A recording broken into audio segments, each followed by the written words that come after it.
May the 3rd, 1913, 100 years ago, and motorsports enthusiasts gather on Waddington Fell in Lancashire, England, for the annual sporting hillclimb. Defending champion Joseph Higginson has asked Vauxhall designer Lawrence Pomeroy to build him a British car that looks like a normal sports car, but which can beat any out-and-out racer from the continent. The car is the Vauxhall 3098, and his drive that day makes headlines around the world. He wins the event in a car which becomes famous as the world's first 100-mile-per-hour sports car. It was probably one of the most significant sports cars made in the world, and particularly because it was made in England. After that, of course, the First World War intervened and development of such cars was curtailed, but other motor manufacturers on the continent were trying to emulate the thing, and so you get people like Mercedes and Austro-Daimler and Alfa Romeo, Fiat, trying to produce a similar kind of thing. And also Hispano-Suiza too, yes. You have many of these cars here today. How many have survived from 100 years ago? The car went into production, stayed into production post-war until the 1920s. Yes, the last cars were made in 1926. About 600 were made, of which 180 survive in the world, and there are something like 100 in England. There's only one bits of one of the pre-war cars, 100-year-old cars, have survived. Unfortunately, it's not quite finished, otherwise it would have been here today. 100 years ago, the Lancashire Automobile Club organised the event.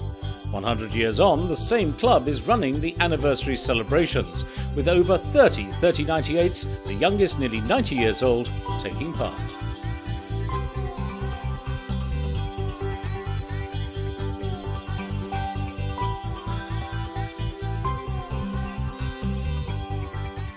What we've got gathering here are a division of the Vintage Sports Car Club, if you like. So the Vintage Sports Car Club is a club that was founded in 1934 to cater for people who owned Vauxhall 3098s, 3-litre Bentleys and twin-cam Sunbeams, and it's gone on from there.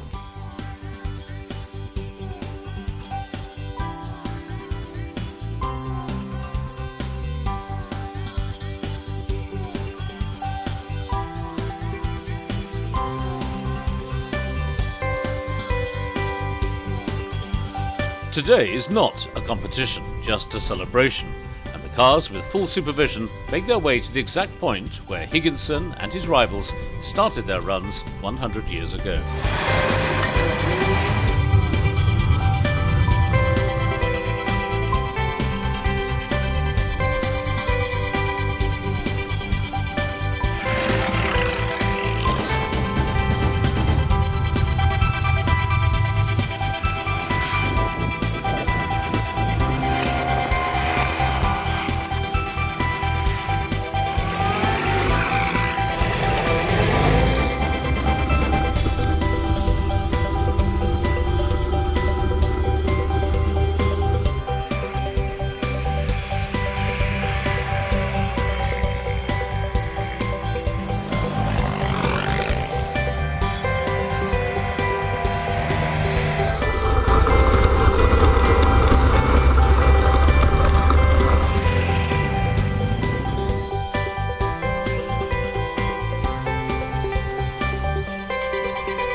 Well, this is the first of a whole series of events to mark this special centenary year. What else are you doing?